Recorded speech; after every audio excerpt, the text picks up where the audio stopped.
चित्तम मंत्र, चित्त ही मंत्र है। यह सूत्र उन सभी साधकों के लिए जानना बहुत जरूरी है जो मंत्र साधना करते हैं। यहाँ कहा गया है कि चित्त ही मंत्र है। मंत्र क्या है? मंत्र में ऊर्जा निहित है जो विशिष्ट इच्छा एवं कार्य संपादन में सहायक होती है। दूसरे शब्दों में कहें तो मंत्र एक विशिष्ट प्रकार की वाइब्रेशंस से युक्त वर्णों के समूह होते हैं जो साधक में उसी प्रकार की ऊर्जा का संचार करते हैं। लेकिन यह कहा गया है कि चित्त ही मंत्र है। मंत्र मनु और त्र धातु के संयोग से बना है जिसका अर्थ है मनन और पालन। यहाँ चित्त यानी मन की भूमिका स्पष्ट है। मंत्र भाव का मनन और उसे चेतना में थामे रखना उसका पालन है।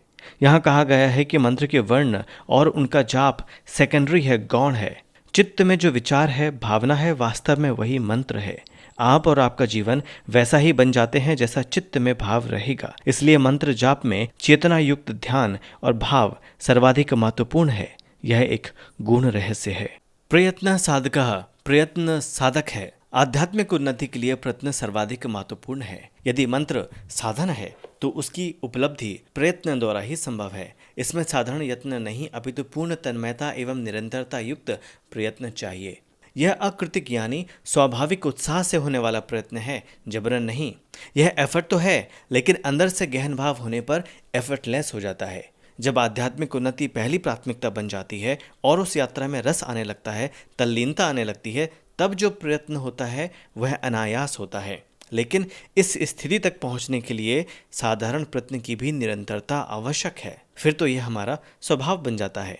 जैसा कि पहले बताया है कि चित्त ही मंत्र है। जब चित्त मंत्र की ऊर्जा यानी मंत्र देवता से एक रसता सामरस्यता प्राप्त कर लेता है तभी वह चित्त मंत्र कहलाता है। और जब प्रयत्न की निरंतरता से प्रयत्न भी अनायास हो जाता है तब यही प्रयत्न साधक हो जाता है। विद्या शरीर सत्ता मंत्र रहस्यम। विद्या स्वरूप शरीर धारण करने वाली परासत्ता ही मंत्र का रहस्य है। यह सूत्र सर्वाधिक गूढ़ रहस्यों में से है। यह विश्व चिति शक्ति के संकुचित रूप की ही अभिव्यक्ति है। यह अव्यक्त बिना रूप रंग वाली अनंत शक्ति विशिष्ट तरंगों का रूप लेकर प्रकाश में आती है।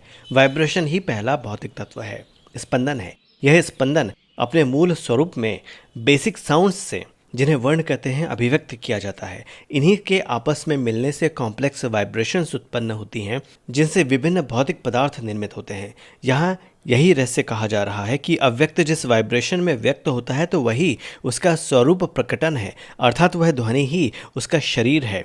यही विद्या है यानी डिटर्मिनेशन ऑफ साउंड्स है। यही चिति शक्ति का शरीर अर्थात स्वरूप है। श्री तंत्र सद्भाव तंत्र के अनुसार वर्ण मंत्र में है, मंत्र मातृका यानी प्राइमल वाइब्रेशंस में है जो कि शक्ति है और शक्ति शिव में निहित है। गर्भे चित्त विकासो अविशिष्ट विद्या स्वप्न। महामाया रूपी अज्ञान के गर्भ में सीमित मंत्र सिद्धि स्वरूप वाली अशुद्ध विद्या का विकास ही स्वप्न है। यहाँ सीमित मंत्र सिद्धि द्वारा जो ज्ञान प्राप्त होता है उसके बारे में बताया गया है।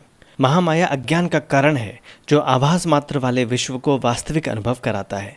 यह महामाया एक गर्भ की तरह है जिसमें चित्त यानी माइंड पलता एवं विकसित होता है। इस चित्त के माध्यम से, इस सीमित चित्त के माध्यम से जो सीमित ज्ञान प्राप्त होता है वह भी सीमित सत्य होने के कारण स्वप्न की तरह ही होता है, अधूरा। इसीलिए इसे अविशिष्ट विद्या यानी साधारण ज्ञान कहकर इसकी स्वप्न से तुलना की गई है। मंत्र साधना से योगी को प्रारंभ में कुछ सिद्धियां प्राप्त होती हैं जिनका संबंध इस संसार से अधिक किंतु वास्तविक सत्य जो कि शिवात्मक ज्ञान है से कम होता है। इसीलिए यहाँ पर इन्हीं सिद्धियों को और ऐसे ज्ञान को इन्फीरियर, अधूरा और अविशिष्ट यानी साधारण बताया गया है। विद्या समुत्थाने स्वाभाविकी खेचरी शिवावस्था। विद्या का समुत्थान होने पर स्वाभाविक खेचरी शिवावस्था का उदय होता है। पिछले सूत्र में कहा गया था कि सीमित मंत्र सिद्धि से जो अपूर्ण ज्ञान प्राप्त होता है और जो सीमित सिद्धियां प्राप्त होती हैं वे अभीष्ट नहीं है, अर्थात साधक को वहां रुक नहीं जाना चाहिए अपितु उच्च सत्य की प्राप्ति में तब तक लगे रहना चाहिए जब तक उसे शुद्ध विद्या की प्राप्ति नहीं हो जाती। विद्या का जब ठीक से समुत्थान होता है, अर्थात जब विश्व की वास्तविकता साधक को समुचित रूप से ज्ञात होती है, तब उसकी चेतना स्वाभाविक रूप से ऊपर उठती है। खेचरी का अर्थ है आकाश में गमन करने वाली, यानी यहाँ चेतना अपनी सहज स्वाभाविक शिवरूपता को प्राप्त करके चिदाकाश में बिना किसी रुकावट के ऊर्ध्वरेता हो जाती है। कहने का अर्थ यह है कि शुद्ध विद्या जो कि शिव एवं विश्व में सामरस्य स्थापित हो जाना है का उदय होने पर अपलिफ्टिंग शिवावस्था आ जाती है। गुरु उपाय। गुरु ही उपाय है। ईश्वर अनुग्रह वाली पराशक्ति ही गुरु है। शिव स्वरूपता की प्राप्ति में गुरु उपाय है, सहायक है। पिछले सूत्र में विद्या के समुत्थान की बात की गई है, लेकिन ज्ञान का ठीक से उत्थान होगा कैसे? यहाँ पर यही बताया गया है कि गुरु इसका उपाय है। लेकिन गुरु कौन है? गुरु वह है जो तुम्हारे सामने परम चेतना के रहस्य को उजागर कर दे। इसे व्यक्ति और शक्ति दोनों ही रूपों में माना जा सकता है। मालिनी विजय तंत्र में शिव पार्वती से कहते हैं कि गुरु जो कि तुम्हारे शिव की रचनात्मक शक्ति की प्राप्ति का कारण है और जो तुम्हें उस अवस्था में प्रतिष्ठित कर दे, उसे मुझ जैसा ही श्रेष्ठ समझो। गुरु वह माध्यम है जो तुम्हें सत्य से अवगत कराता है। यह वास्तव में ईश्वर का अनुग्रह ही है जो तुम्हें उचित मार्ग दिखा देता है और तुम्हें गुरु के उस श्रीमुख के समक्ष ले जाता है जहां से शक्ति का रहस्य प्रकट होता है, अभिव्यक्त होता है। मातृका चक्र संबोधा, योगी को मातृका का सम्यक ज्ञान प्राप्त हो जाता है। गुरु के मिलने से क्या हो जाता है? गुरु के द्वारा ही शिष्य को मातृका चक्र का ज्ञान होता है, अन्यथा नहीं।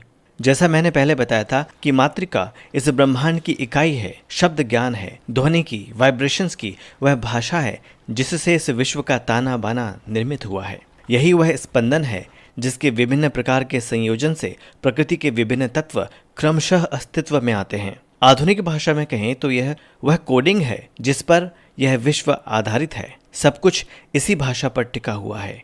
तो गुरु के माध्यम से उस भाषा का ज्ञान हो जाता है। यहाँ गुरु महत्वपूर्ण इसलिए है कि तुम्हें शब्द और शब्द से जो इंगित हो रहा है, दोनों का ज्ञान गुरु ही दे सकता है। क्योंकि यदि शब्द तुम्हारे पास हैं लेकिन उनका अर्थ नहीं मालूम, तो वे शब्द किस काम के? मंत्र जब अर्थ के साथ जपे जाते हैं तब ही फलीभूत होते हैं।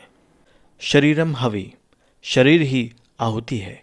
इस तरह जब योगी को अनुग्रह मिलता है, जब उस पर कृपा होती है, तब उसके स्थूल और सूक्ष्म शरीर चित अग्नि की आहुति बन जाते हैं। चेतना जागने पर यह समझ आता है कि जिसे भी हम मैं कहते आए हैं वह वास्तव में हमारा स्व या कहें कि वास्तविक मैं नहीं है। जब अहम चेतना या आई कॉन्शियसनेस का जुड़ाव शरीर से होता है तो वह समझता है कि जागृत अवस्था में यह शरीर मैं ही हूँ, स्वप्न में मैं ही सूक्ष्म शरीर हूँ और सुषुप्ति में मैं सूक्ष्मतर शरीर हूँ। ये सब आई कॉन्शियसनेस के आवरण हैं जिन्हें शरीर कहते हैं, किंतु ये वास्तव में आहुतियाँ हैं। जैसे यज्ञ में आहुतियाँ भस्म होकर अग्नि में मिल जाती हैं, ठीक वैसे ही हमारा बाहरी अस्तित्व, भौतिक अस्तित्व चेतना की अग्नि में विलीन हो जाता है। विज्ञान भैरव तंत्र में भी कहा गया है कि महाशून्य की चित अग्नि में मन सहित पंचभूतों एवं विषयों का हवन ही होम है। ज्ञानम अन्नम, ज्ञान ही अन्न है। पहले कहा गया था कि ज्ञान बंधन है और अब यहाँ कहा जा रहा है कि ज्ञान अन्न है। अन्न क्या होता है? अन्न शरीर को पोषण प्रदान करता है, उसे सस्टेन और ग्रो होने में आवश्यक होता है। इस अर्थ में यहाँ उस ज्ञान की बात हो रही है जो समाधि से उपजता है। यह तुरीय अवस्था का ज्ञान है जो योगी को योग मार्ग में निरंतर बढ़ने में सहायक होता है, उसे प्रसन्न, मुदित एवं संतुष्ट रखता है।